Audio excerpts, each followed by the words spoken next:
And part of me beating Yugimoto in this Duel Monsters game is dressing up a clown band like you with magic.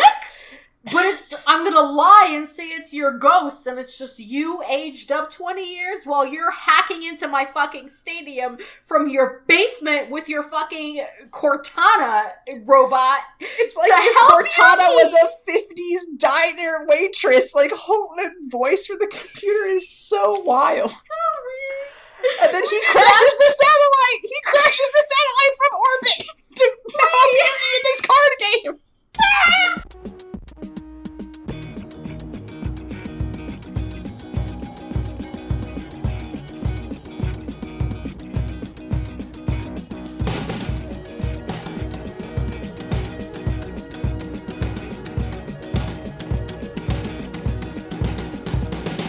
Welcome to Mortified, the Friendship Quest, a podcast where two long-distance friends bounce media recommendations, all in hopes the other will like it. I'm Aaron. And I'm Leyla. And this week, we decided we're going to take a spaceship down memory lane. Wait, hold on. Take a spaceship down memory robot and take a few episodes of our podcast to revisit childhood Toonami classics, starting with Zatch Bell and the original Yugioh. I didn't write this caption, folks. I just read them. But, it's fine. You can always tell which ones you write and which ones I write, because yours are relevant and succinct and mine make no sense ever. We're just out here. Remember, you can help us on Mortified the Legitimacy Quest by liking this video, subscribing to our channel, signing up for our newsletter, or following us on Twitter @MortifiedPod. Leyla, so we conceived of this idea during the conversation we just had last week about Inuyasha. We were talking about Toonami. They had a great Black Lives Matter statement, and we were talking about just all the wild shows that we used to, get hype on back when we were, in the mid-2000s. Different era, different time, still great animes. Or at least that's what we thought. And we came up with this idea because we are currently in the process of reading Harrow the Ninth, which is, Tamsin Muir's great sequel to Gideon. It's a wild book, and we'll review that sometime in the future. But right now, we just wanted sort of a weird a flight of podcasts to sort of sample, to get our, take a little nostalgia trip. And the first two we selected were Zatch Bell and Yugioh. And how about, since Yugioh is sort of my baby, I'll try to summarize Zatch Bell, and then you can try to summarize Yugioh. I do not envy myself, because Zatch Bell was the fucking wildest show we've ever talked about on this podcast. And we've talked about some wild shit. I was thinking about, Kill la Kill, is a wild premise, but, it completely makes sense if once you get into it. Shaman King is, weird and bad, but, the premise is consistent and it makes sense. Zatch Bell, I don't know what the fuck that was. Basically, there's this kid named Kyo, and, so Kyo is this boy. He's an elementary school student, about to go into high school, and he gets mailed this other boy by his father, who, at least in the episodes we saw, we never meet, but his dad's just like, "Hey Kia, I found this boy in the woods in England, do you want him?" And Kia's like, "What?" And throughout the course of the few episodes we watched, it's discovered that this boy named Zatch, who is I don't know, maybe 7 at the oldest, can shoot lightning out of his mouth if Kyo says the words that are written in his special. You know how Barbies or other sort of action figures come with special toys? Well, Zatch Bell comes with a special red book that if you say his name with any hesitation at all, he'll shoot lightning out of his mouth. And so that's, already not that wild of a premise of an anime. I mean, it's similar to Shaman King in that there's a bunch of other boys that have to that also have their own special colored books, and they have to shoot lasers and icicles and turn into big monster dogs and fight each other to become the Mimoto King. Oh yeah, the boys, it's revealed they're the literal children of Satan straight from hell.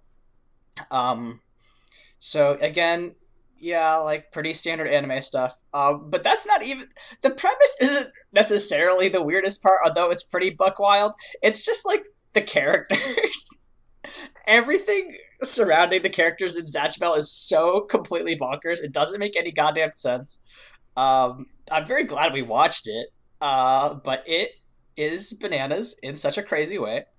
Um, I mean, we could just start with Kyo, who is just a dick. Like, that's his character. He's like, literally, Kyo's whole thing is like, God, I don't have any friends because I was smarter than everyone, and then all my friends got mad at me for being so smart, so that's why I don't have any friends anymore. I don't want to go to school. He sucks so bad.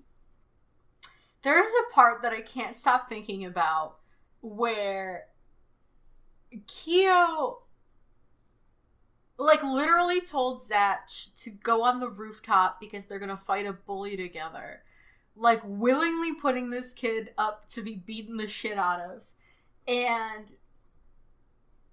Zatch and Susie and Angel are both out there. And Kyo is, like, standing outside by the door, like, out of view. And the bully is just like, Kyo thinks he's better than everyone. And Kyo's just like, yeah. And he doesn't care about anyone because he's too smart. He thinks the rest of us are stupid as hell. And Kyo's like, yeah, I do think that. And I'm like, right, why do we care about you? You suck, dude. I hope. And then he's just letting Zatch get the shit beaten out of him. Because Zatch, I guess, comes to school and everybody's fine. Like, everyone's fine with this 7-year-old running around at this elementary school. But, like, Zatch is like, I'll fight you, bully. And the bully proceeds to beat the shit out of him, which is very funny. But then Kyo is just standing on the other side of the door. And he's like, wow, I'm just going to watch this child get beaten to death. But Zatch is like, Kyo's gonna be out here any minute and help me. He just had a lot of meatloaf, so he has to go shit his brains out, but he's gonna help me once he's done shitting. Kyo goes with it. He goes with it. Like, when he finally gets out there, because he's like, why isn't this magical 7-year-old that my dad sent me in the mail for some reason by Eagle, why isn't this magical 7-year-old shooting lightning out of his mouth like he did the other time? Which, like, the way the universe bends to avoid acknowledging that Zatch is shooting lightning out of his mouth, he destroys Kyo's bedroom, and his mom is just like, that didn't happen! No! Zatch! No, this little boy wearing a duffel bag as an outfit? No! He would never! You fucking crazy? Are you joking? No, Zatch, why don't you go heal my 14-year-old's emotional growth issues, and then we'll fucking talk. And then, like, there's another point where Kyo throws Zatch through a window to stop a bank robbery because they have Susie as a hostage. Mm-hmm. And Zatch does his lightning mouth shit, and Susie's like, it was so cool how you messed with the electrical wiring to make the ceiling crash down on those robbers. And Zatch is like, yeah! Or, like, at some points, they're just like, oh, wow, it was a very convenient electrical storm that happened right now. And it's just like, shut the fuck up. Even Zatch, because Zatch has no recollection of him doing that. Like, Kyo's like, oh, this child doesn't know he's shooting lightning out of his mouth. Even Zatch is like, wow, lightning strikes a lot around here. It's so stupid. And, like, God, it doesn't, like, make any more sense. I only got to the second spell, which is literally Rashield, because the first one is Zaker, which is like, okay, fine. But the second one is Rashield. He has to say Rashield from reading it from the spell book, and it makes a cool magic, lightning shield come up. But, like, God, it's really dumb, firstly. It has really big, like, early 2000s JRPG energy in the sense that, like, if you ever played the, like, dot hack games, like, all of the spells are just, like, evolutions of themselves. So you have, like, Gan Rot, and then it's, like, Gagan Rot, or, like, whatever the fuck the convention was. But it's like, y'all couldn't just make up a word? You had to call him Zatch. You couldn't make up a word for Rashield? Yeah, it's... like, what's happening there, dubbers? It's wild. I mean, the dub is... I wish I had been able to watch the dub because, like, I had to switch over and watch the sub after the one website that I found just, like, had 2 episodes and then quit. Oh. But, like, I don't even know, because, like, there's some weird shit in the Japanese one, like, where, like, Zatch wakes Kyo up and, like, there's, like, Zatch is pantsless. So, like, it cuts to a scene of, like, a carrot, like, poking into, like, a marshmallow or something, and then it's, like, implied that Zatch just poked Kyo in the nose with his dick. And it's like, is this... What is this? What are we doing here? Yeah, I think that definitely got cut out of the version I was watching, because I was watching the dub. Mm-hmm. There's also another thing later on where he takes Zatch to school, and Zatch is running around, and then, like... Or no, this is the hospital scene, because they're trying to run after an injured child after Kyo told him that his leg was never going to heal, because Kyo is the worst person ever. But, like, they're, like, trying to run, and then this nurse is like, no, I'm not going to let you chase after him. Instead, I'm going to smother you with my breasts. And it's like, what is this? I missed that. Yeah, that probably got cut from the American version, I hope. Yeah, that hospital sequence was fucking wild, because again, Kyo's mom should not be raising children, because she came in, Kyo gets his ass kicked by this other, like, Momoto... Goth lady? Are you talking about the goth? Yeah. The goth pair, yeah. What do you call them? Trainers? I mean, they're essentially Pokemon trainers. You're not wrong. They are, but the Pokemon are children. Well, they're literally imps from hell. That's a good point. You're not wrong. They're canonically imps from hell, and every 1,000 years they have to have a fucking fight on our planet for some reason to see who's the king, and Zatch is so powerful that, like, him doing anything summons all the other Momoto into the area, which I was like, okay. Sure, why not? Fine. It's anime, you know, it happens. Yeah. But, like, he gets his ass kicked by that goth lady, and then his mom comes home and is like, are you cosplaying a mummy? That's a lot of bandages. Ma'am, your son's on the brink of death. Like, literally, the dialogue before that fight is like, that girl's just like, hey, stop, or I'm going to turn your bones into powder. Like, Kyo needs to see a doctor, madam, and he's, like, trying to repair the big fucking holes in his wall from the dinosaur monster boy that I guess was also there. Or it was a dog, right? The Momoto wasn't a boy, it was a dog, which is weird. Yeah, like, are the imps... Are you trying... It's like the Goofy Pluto dichotomy, you know? Like, why can one talk and not the other? Yeah, sometimes they're just Digimon. Like, I don't know. It happens. Yeah, it's like Meowth. You know, Meowth can talk, but then that just makes him lonely. Like, why? Is it weird that the children ones can talk? Can they also be... like, there are no rules. There's no rules in Yu-Gi-Oh! Either. We'll get into that. We'll get to that. There are no rules. There's just nothing. But, like, God, even the fact that, like these kids that are just, like, wandering around with these adults that are abusing them, like, this whole show is about child abuse, I think. I bet it is. I bet if we watched, like, 100 episodes in, it would be, like, a very poignant metaphor about child abuse, because it's just, like, abused boys taking care of abused boys. Because, like, there's that one, the first person with the icicles, like, he's, like, kind of a nice kid, and then Zatch uses Rashiel, and it, like, shoots the magic back at him, sets his book on fire, and he dies, and Zatch is like, oh my god, I'm a murderer. And Kyo's like, yeah, you kinda are, huh? Yeah, oops. Like, if you burn the books, the boys die. See, to me, I was immediately struck by, like, every non-Western, well, not necessarily non-Western, every, like, non-American show always preaches, like, the virtue of school and listening to your parents. Mm-hmm. Like, I love Miraculous Ladybug, which I'm probably going to force you to watch at some point. Oh, no. But that shit is French school propaganda. Like, they're like, you should go to school and listen to your parents and your teachers. And watching the first, like, 3 episodes of Zatch Bell, I was like, is this Kyo being punished because he doesn't go to school? Is this whole thing supposed to be go to school? Because that's what it felt like. Considering that motherfucker skips school all the time, and does his dad read his letters? This is a pressing question. I don't think so. I think he continues to send the letters, and like, maybe the last time, like, the first time his dad responds is with the boy, because, like, we don't see him reading his dad's letters in the future. Like, I don't understand why Kyo is so obsessed with his non-existent father who sent him a burden of a child that gets him constantly beat the shit out of. Like, no one here should be raising anyone. No! The only brain cell... I can't even say that.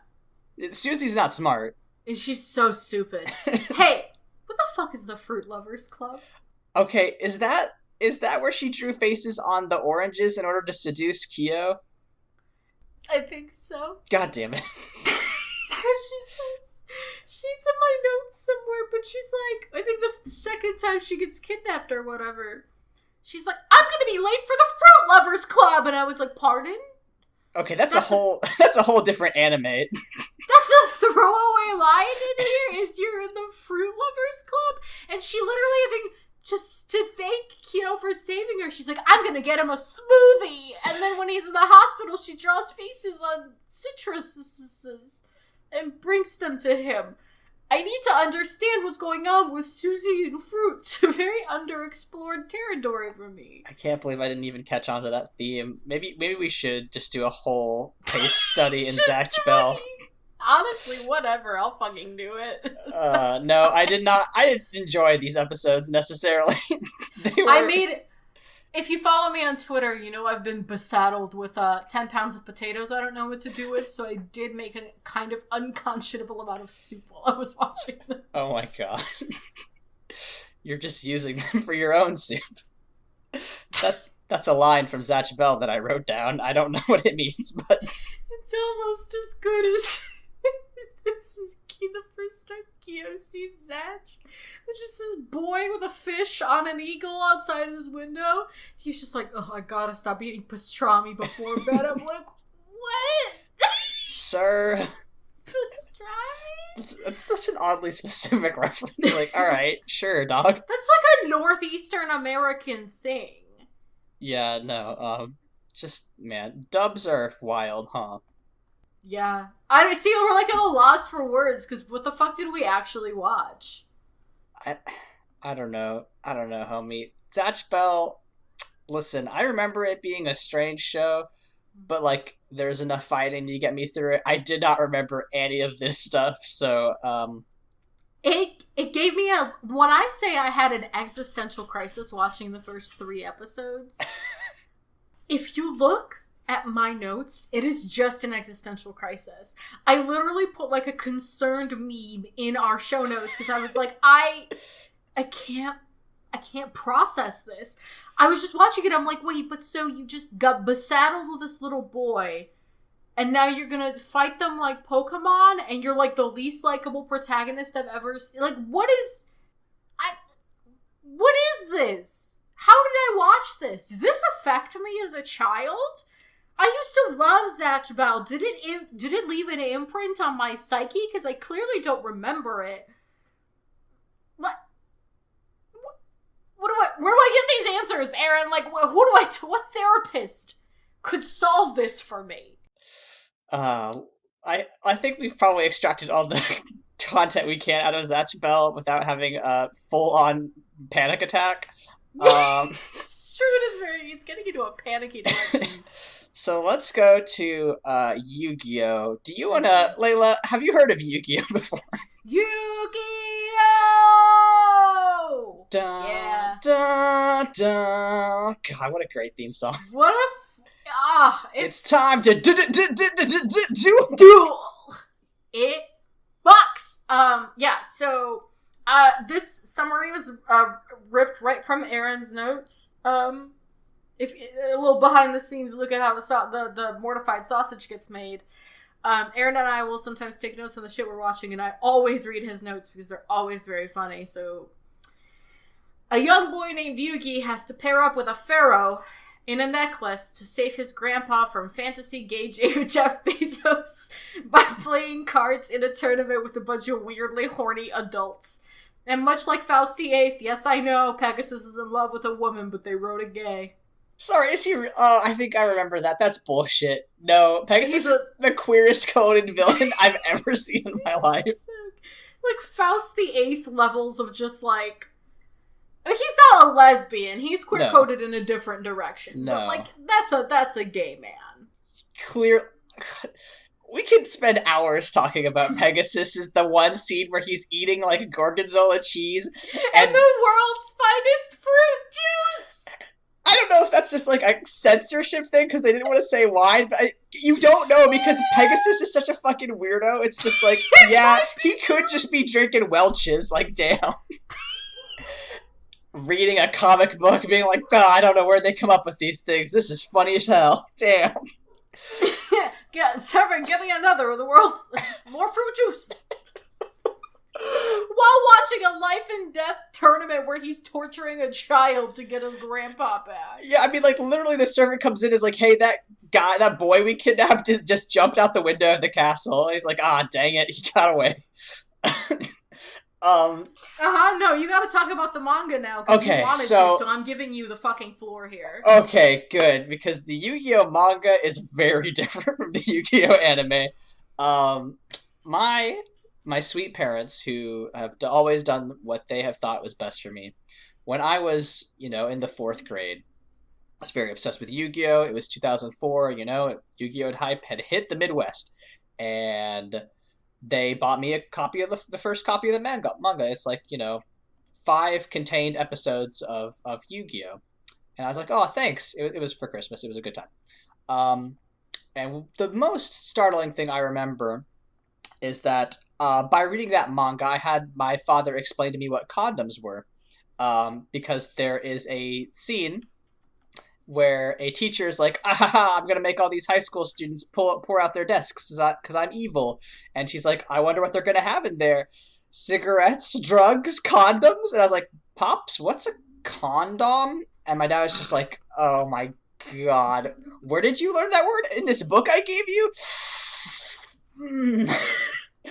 But the Yu-Gi-Oh manga is very different because it like barely gets into the cards at all. Like, I think probably later on it does, but like for the first couple things, like you get the scene with like Joey originally being a bully to Yugi and like, throwing his Millennium Puzzle in the water, and then later on Yugi saves him with like a weird card, like game of chance. But like it's much more about Yami like taking over Yugi's body and then like dueling like actual criminals. Like there's one where Taya gets kidnapped by this guy who like comes into the place where she works, and he has a gun. He takes her hostage. So Yugi goes in there, he turns into Yami, and they play like this game where they're like, I don't know, they're like trying to hold still or whatever. And like at one point at the last thing, like this guy, I don't know how Yami tricks him, but basically he's like pouring himself like this vodka, and then Yami's like borrows his lighter, lights it, and then sets it on his hand, and then that's how he like traps him and he escapes, because like the guy's like, oh no, if I move, I'm gonna drop the lighter and set myself on fire. And then Yami rescues Taya, and he does drop the lighter and set himself on fire. There's another one in which they for some reason there's this mean guy who's like beating up Joey or whatever, and they go out to the back. And there's like a griddle, because there's like a cooking club or something, and there's like a big, maybe like 8x4 like griddle that's like heated up, and they play ice hockey on it. Except the pucks they have like a little like, it's probably like gasoline or something. There's like a test tube of gasoline in the puck, and the goal is to keep it on the other side because it's still hot, and if it melts on your side, you blow up and die. And Yugi blows up this guy during ice hockey. It's incredible. And then like later on they play fucking Dungeons and Dragons with Bakura, except it's like evil Bakura, obviously. And like at some point, like, it's Yami in Yugi's body, and like all the kids are like the Dungeons and Dragons monster, like adventurers. And then somehow the good Bakura takes over evil Bakura's hand. So evil Bakura, in order to get rid of him, smashes his hand through like one of the plastic like little dungeon like pieces and like kills him. It's so wild. And anyway, Yu-Gi-Oh is still an ongoing franchise, but it's based off that manga.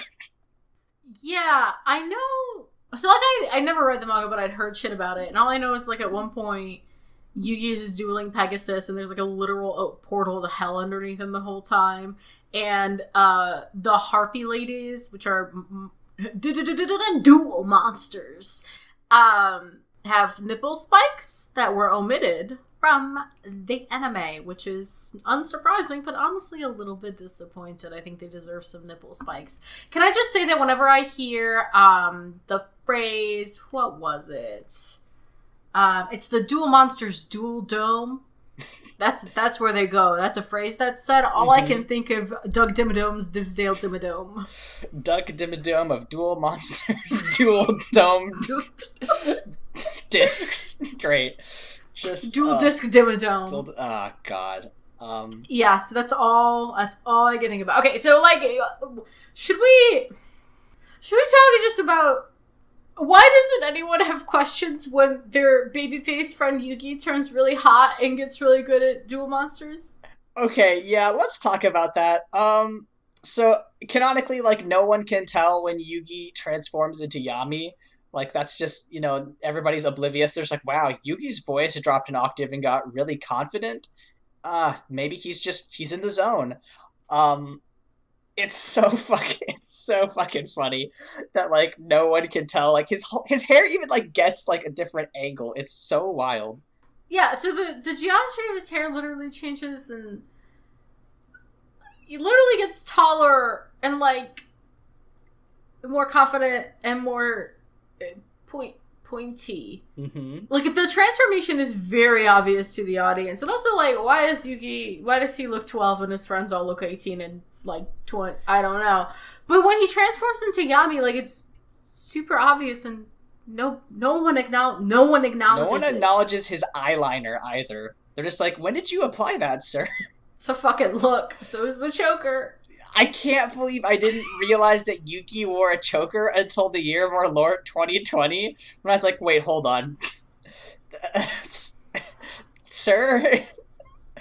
I can't believe they made him have a choker and eyeliner, like, and I never noticed it as a kid. I was like, yeah, this seems normal. Sexuality is not a choice, man. It just... I don't understand why I'm a straight person. It's ridiculous. It honestly makes no fucking sense. But yeah, like... And, like, evil Bakura, that's the same shit, right? He gets possessed by his is it his millennium item? Is that... Yeah. What's his... He has the millennium ring. Yeah, he gets possessed by his millennium ring, but, like, he just gets, like, tired looking. He ages 10 years. It looks like he's been smoking a pack a day for 5 of them. He just looks exhausted. Meanwhile, Yami Yugi is high. I'm like, what? What's happening? Well, how is that a choice? Yeah. You know what? It's good. I wish I knew more about the lore of the Millennium items, because they're all so buck wild and nonsensical. And, like, I don't even think they include the Millennium items in later iterations of Yu-Gi-Oh! Like, Yu-Gi-Oh! GX is just, like, a private school where they play dual monsters, which is very funny. But, like, just, like, they just completely got rid of that plot point, which is, unfortunate, because it's just such a rich vein for comedy. And, like, the private school angle is very funny, because that would be like, I don't know, that would be like Harvard introducing a professional D&D concentration. It's even worse than that, because it's like, okay, so Bill Gates? Alright, Bill Gates made this game. It's called Minecraft, and we're gonna make sure that we have an entire school dedicated to Minecraft. Honestly, we're missing the obvious metaphor. It's fucking Magic the Gathering. Oh, yeah. I mean, It's Magic the Gathering. It's just Magic, yeah. That's less fun, though. That's true, yeah. We'll stick to Minecraft. But the other thing is, right, so, like, Yuki's grandpa, a character on his own, honestly. Sure. Yuki's grandpa gets kidnapped by Pegasus and put into the Shadow Realm. Hell. It's hell. We all know it's hell. It's hell. And Yugi has to play these dual monsters in this tournament. Here's the thing, though, about this tournament that's happening.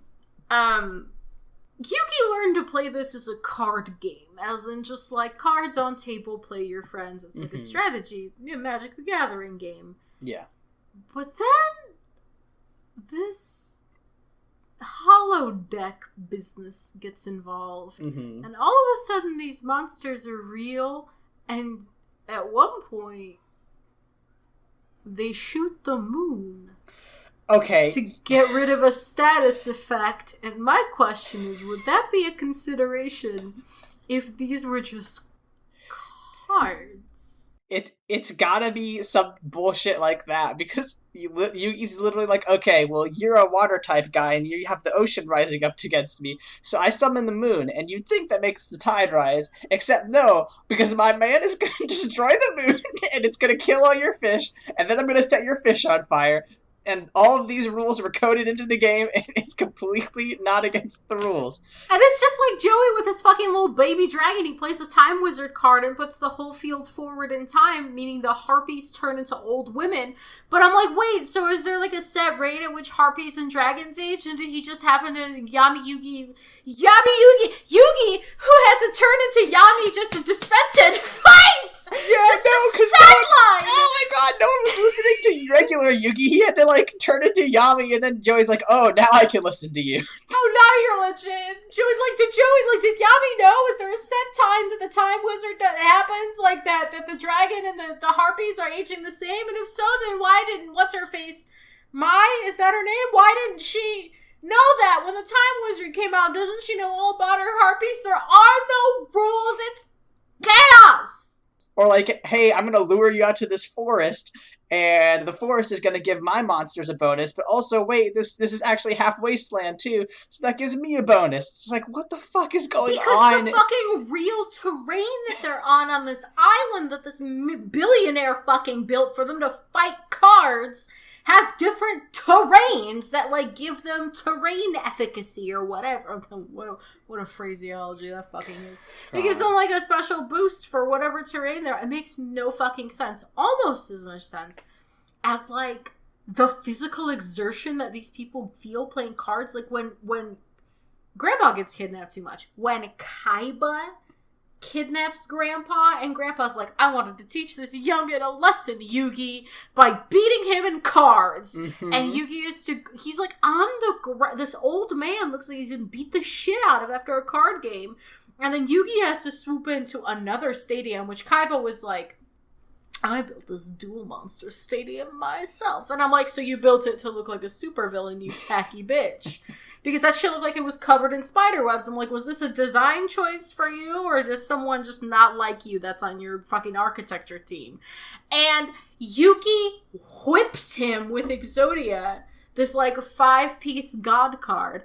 And after losing one time to this boy, Kaiba's like, I must abandon my little brother and go on a journey of self-discovery right fucking now. I lost once, it's ruined my life, I'm leaving, I gotta disappear out of here.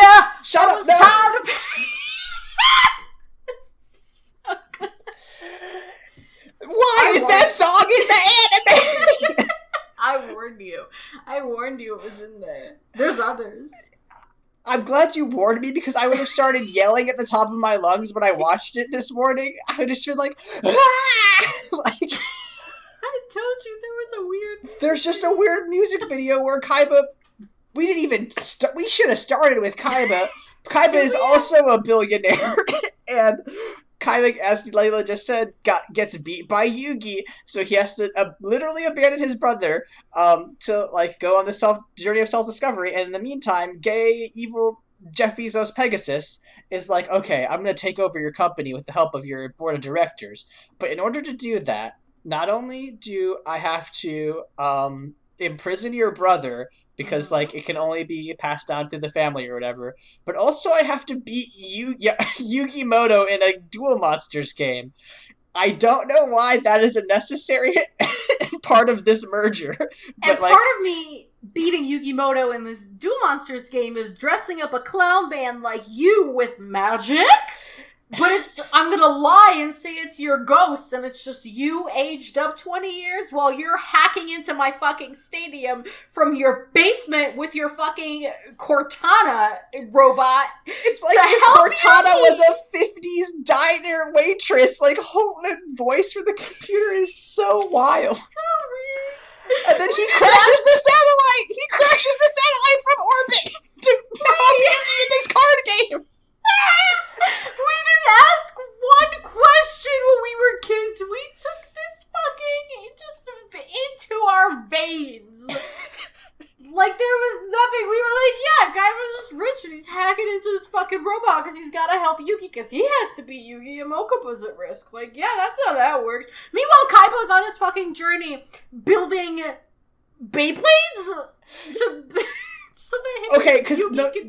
I actually had a DVD of what Kaiba does with those Beyblades. So they're like mobile dual discs. So in case they go to like the 1 square mile of the island where there's not a fucking holographic stadium because Pegasus built them literally everywhere, they can also play Duel Monsters. And what happens is that Kaiba and Yugi duel at the edge of Pegasus's tower. And like Kaiba's like, okay, I made these dual discs real special. So they have like built-in shockwaves. So what'll happen is because Yugi like gets the better of him again, obviously, and defeats him. But like Kaiba's like, all right, well, I have like 1 life point left. But what if I go and stand on the edge of this tower? So that way, if you attack my life points, the shockwave will blast me off and kill me. So that's the only way. So if you'll do that, then you'll beat me. But otherwise, I'll win and I'll take half your star chips or whatever.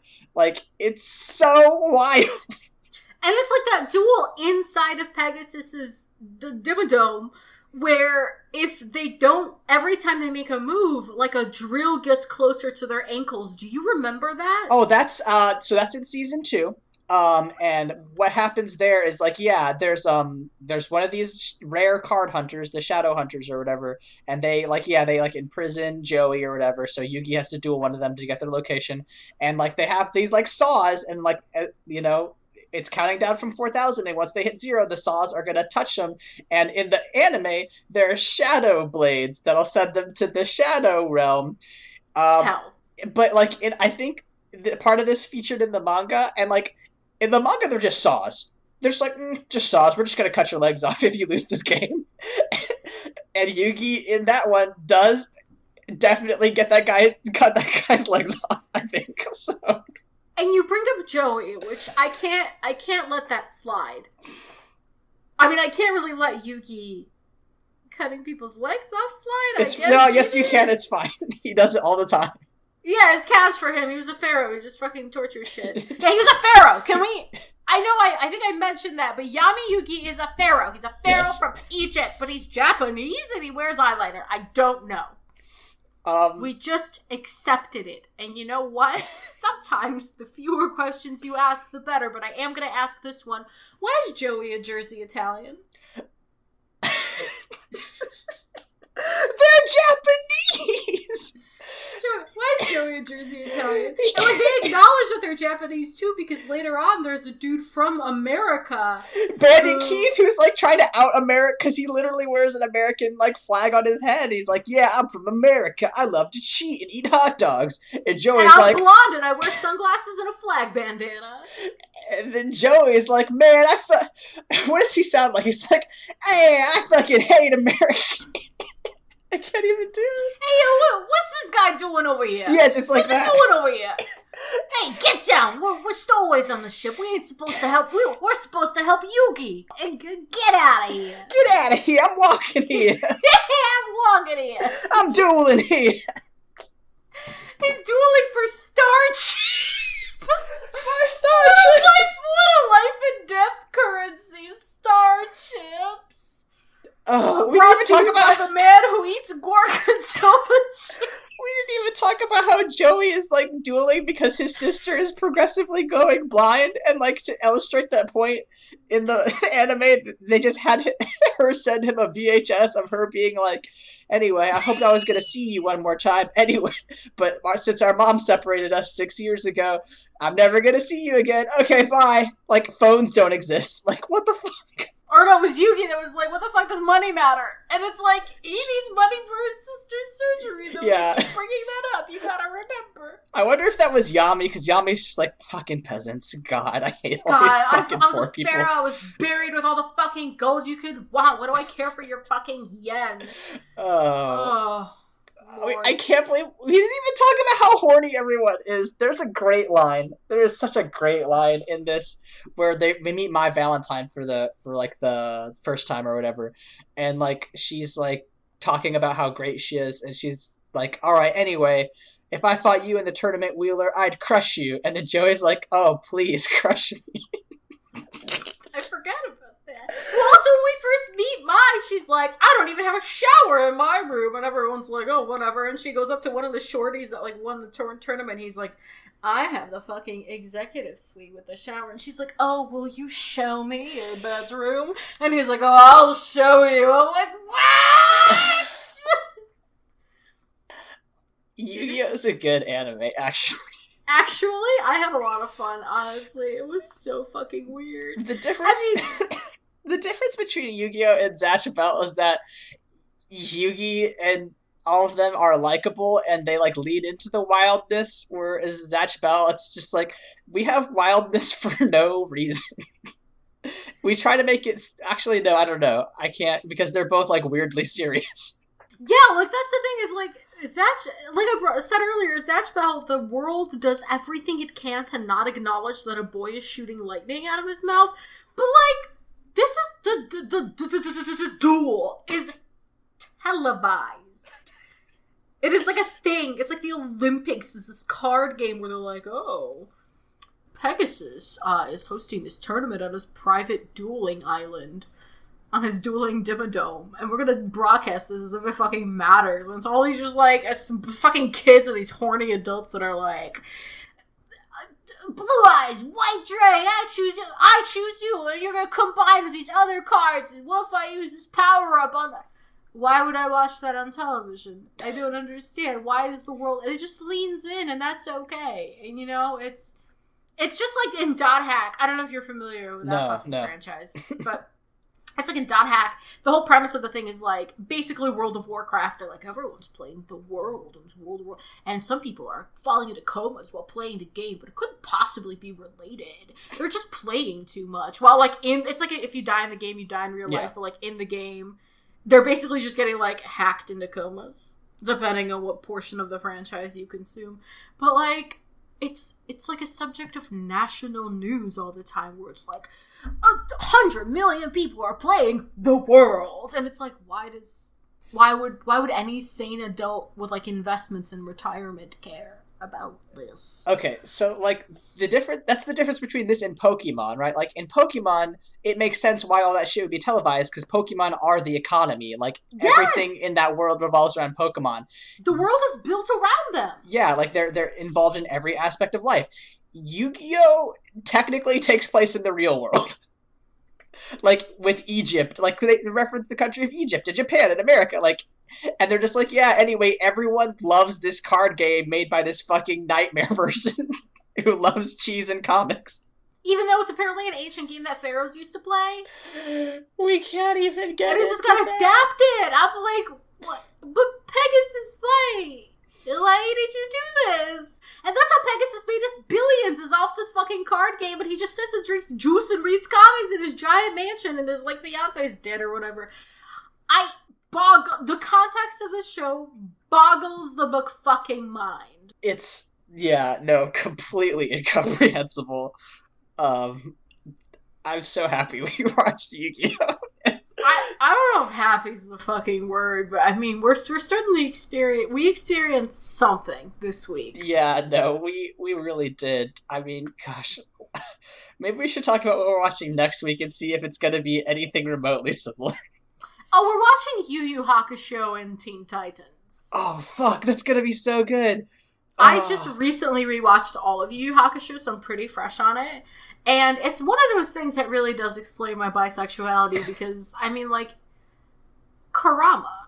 Okay, yeah. My boy. Again, another wild thing, because I was also obsessed with Kurama, and I am a straight person. It just doesn't make any sense.